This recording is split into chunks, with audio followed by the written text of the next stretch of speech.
Welcome back, ladies and gentlemen.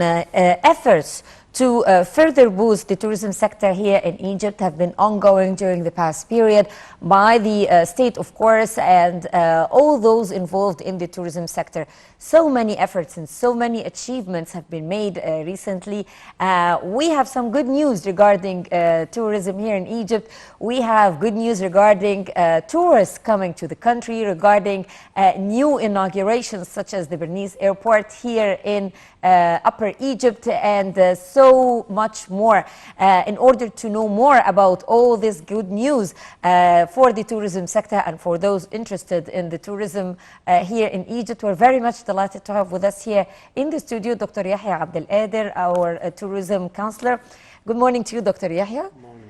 Now, to start with, a very important event is taking place here in the Red Sea resort of Sharm el-Sheikh. Sharm el-Sheikh is a very important touristic destination, but also in the past years it has been hosting significant conferences, youth forums, important conferences for leaders around the world. And these days it is hosting the IPAs, or the investment promotion agencies, the Africa Investment Promotion Agencies. Yes. A very important event hosting so many African countries, and Egyptian officials are there, of course, and this is very important on the investment level, but it also has importance on the touristic level. How do you see that?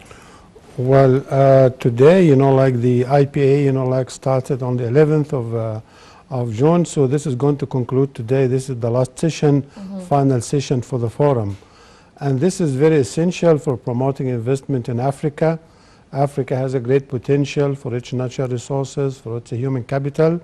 That's why we have 34 countries are participating, as well as 10 international economic and financial institutions on a worldwide scale.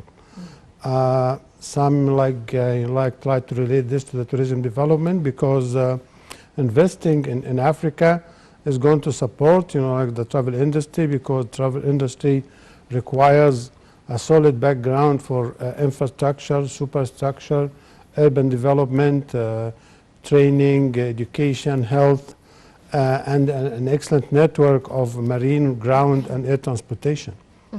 So if these agencies, going to be successful in achieving its objectives and target, this is definitely is going to benefit the travel industry at large. In addition to investment and conferences, sports also plays a role, and Egypt has been hosting several important sports activities. How do you see that in terms of further boosting tourism? Well, at large, sports, event and concert and recreational activities worldwide, they generate around 10% of the gross revenues of the travel and tourism industry. For example, in Egypt and in Cairo, finally we've been concluding the shooting competition, the Pan-Arab, and Egypt, had a great score in this competition. Prior to that, we had the international gymnastics for youth as well. And at least 6 of them are going to qualify for the Tokyo 2021, inshallah. So really all these events, they generate, interest, activities, and they give a quality aspect for any country that developed sports event. Currently we have Roland Garros, the whole world is watching it, and the court for the tennis, competition, it looks like a stadium, for football. And then we have the Euro 2020 for, European League, competition. This is, is going to be performed on about 10 stadiums in Europe as well. So sports, events and concerts, conventions, they generate a great revenue for the countries that host, these events, and we look forward that we do this on continuous basis. So in addition to conferences, sports events, we have also art galleries, and the Red Sea Resort of Hurghada is going to be hosting an art gallery perhaps next week. So again, how important is that? Well, really, resorts worldwide, in California and Florida and Spain, worldwide, they try to attract, visitors where they come for leisure and vacation, and like practice sport and have good time. So art and performances, and is like one of them. So in Hurghada and Sharm el-Sheikh, they do like food festival, flower festival, a great variety of activities, and some sculpture on the sand, like on the beaches. But next week, there are going to be 50 contests participating in the Hurghada Art Festival, and this is going to be a great spectacle and show, inshallah. The Bernice Airport. Tell us about the importance of this very important airport and its location too. Well, this is like really one of the latest achievements of the Egyptian Aviation Ministry. Last week, it has been, this airport is like the most remote part in Egypt.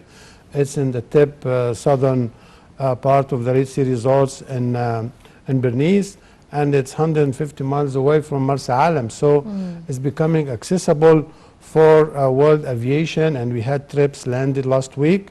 For example, it's only like 60 minutes away from Saudi and the GCC countries, so it's very close and accessible to world. In the past, it was like 90 minutes from the GCC countries to arrive to Egypt. Now it's only 1 hour. Well, actually, from Cairo, it's 90 minutes, but this is going to be more accessible because they save much time, when they have a resort, and instead of coming to Cairo and then taking a local or domestic flight, so directly they can access to Bernice, and this is going to be very beneficial because there's lots of hotels and resorts and accommodation. So instead of doing the nature is really amazing there. It's outstanding. Perhaps it's like a virgin area. This is one of the most pristine beaches in all over Egypt, and it should be like a reservation area as well. I think it's considered by the Environment in Egypt agencies to be a preservation site, because of its wildlife and attractions and clearness as well. Dr. Yehia, part of efforts exerted by the Egyptian government is also to maintain the precautionary measures against COVID-19, even after the vaccination campaign started. How do you see that? Well, I was talking to officials, in the Ministry of Tourism and the tourism promotion sector, and they told me just yesterday, like the whole workers and employees in the hospitality and tourism industry are now being vaccinated and immunized, both in Hurghada and Sharm el-Sheikh, and again the Nile cruises and Luxor and Aswan, they have been sanitized as well. And just yesterday, the IATA and WHO has declared the Cairo airport to be health vaccinated and medically sane, sanitized, location. So this is a great credit for Egypt to show how the government has been working hard to guarantee and secure, its tourist and transportation facilities. Yes. What about international tourist inflows coming here to Egypt? How do you see that, and the nationalities coming to Egypt? Well, actually, with creating all these, many-scale airports like Bernice and Sphinx and like Alamein and Burj Al Arab and Marsa Alam and Marsa Matruh, we've been having now at least like about 10 or 12, of the chartered flights directly flying from Dubai, from Malpensa in Italy, from Milano, and then from Ukraine, from Central Europe. We have about 25 countries now that's having direct flights to Egypt. And I have a friend in Egypt there who told me yesterday there was a flight that landed in Sharm el-Sheikh, and this is directly, flew from Rome after a long time, hold between the two countries. So, and then Russian tours as well. Now we have like about 10 cities in Russia that fly to Cairo International Airport, and then the access to Hurghada and Sharm el-Sheikh through either by coaches or by domestic and local flights. Okay. So what are the measures taken by the Egyptian government for the summer of 2021? Well, really it's very promising because, with the high percentage of vaccination worldwide, so some countries reach it like about 40%, 60%. And one of the experts yesterday, he said that for Egypt, we shouldn't be satisfied with only, the vaccination for the hospitality, tourism, and hotel workers. But as well, we have to guarantee that, like the whole destination, like Kader, Sharm el-Sheikh, and Alamein and Marsa Alam, the whole population will be vaccinated, because this is a focal point for international travel and traffic. What about tourists coming from Eastern Europe, Dr. Yehia?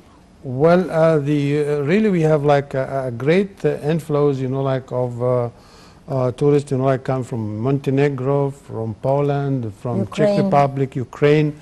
And I was told yesterday that by the end of this month, the Egyptian Tourism Authority, they will be hosting 20 that represent, like media, press, VIPs, influencers from Ukraine, because it's become one of the high generating markets for Egyptian travel to Egypt. As well, there's going to be an expedition from the Russian TV that's going to do documentaries by the end of this month. They will arrive because this is going to coincide with the arrival and resumption of Russian flights back to Egypt and Russian tours. Okay.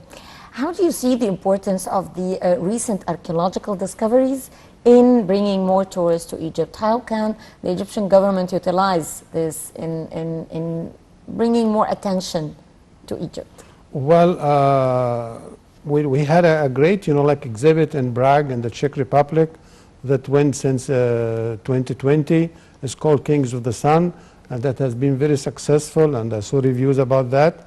And then we have, like Sunken Treasure of Egypt that been touring nearly the whole world for 3 years. So archaeological sites, the great attraction for visitors and scholars and Egyptologists worldwide, coming to Egypt, coming to Saqqara, and you remember on April 3rd we had the royal parade of the queens and kings of Egypt. That was a sensational really event that everybody is attracted to Egypt to come and visit. And now we have, like thousands of visitors who go to Al-Fustat Museum for Civilization. Yes. It's a great, like plus for Egyptian attractions. And we've been creating a great number of museums, like both run by the government, Ministry of Antiquities and Tourism, and jointly with the private sector, and Hagar and Sharm el-Sheikh. So, and even we opened 2 showcases at the Cairo International Airport. Yes, true. So like all over Egypt now we have antiquities and heritage, and this is a great attraction for international and local visitors as well. Okay. Also, efforts exerted by the government included renovating some significant sites such as the Pyramid of Zoser, the monuments of Kumushu-Efa, the Hanging Church, the Alexandria Synagogue, and Al-Azhar Mosque. How do you see that? Well, currently they're even working on the Greco-Roman Museum in Alexandria, and they're spending, like large budgets, like about 50 or 60 million pounds on this. So really, like antiquities in Egypt is very old. Some of it dates like about 7,000 years ago.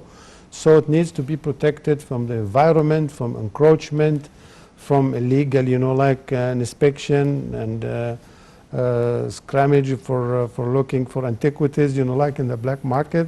So the government, and remember that all of Egypt, is in the substructure, we have whole, again, cities and treasures that could be, earthed, at one point. So the government plays a major role jointly with UNESCO, jointly with UNDP, and with the American aid associations as well, and European Union, that they've been supporting, the downtown Cairo. I was just going to ask about that. Exactly. Renovation taking place in Old Cairo and Medieval Cairo. Yeah. Yeah, this is really, very attractive, because I meet very many friends, travel writers and media, who come to Cairo and they look at like Talat Harb Street in downtown Cairo, and you see how the government is giving great attention and care to, this Art Deco building, which belongs to 150 years ago, and some of the palaces and mansions in downtown Cairo, Zamalek, Garden City, and downtown. This is a great attraction for visitors. We see them watching, and taking pictures and having good time during the tour. Yes. What else? What more good news you can share with us, Dr. Yehia, today? Well, one of the things we have that we remember that at Sharm el-Sheikh, we are going to have a continuation. Like the government is making, like promotional campaigns, as it is promoted that it's like about a unique destination by itself. This is one aspect. Again, Dr. Anani last week he met Ms. Elena Panova, the UN resident representative of the UN, and they discussed how the UN organizations like UNDP, like WTO, and like UNESCO as well, they can support Egypt, like endeavors to protect its heritage and make conservation budget for that. She promised that, and as well upgrading the skills of the human resources and the human capital to be capable of meeting the potential of international flows to Egypt. Dr. Yehia Abdel, our tourism counselor, thank you very much for being with us this morning. Thank you. And thank you, ladies and gentlemen, for being with us this morning. We had some good news regarding the tourism sector here in Egypt, and we wanted to share all this good news with you. Thank you very much for watching us on this segment, but yet much more to come on this edition of The Breakfast Show. Stay tuned.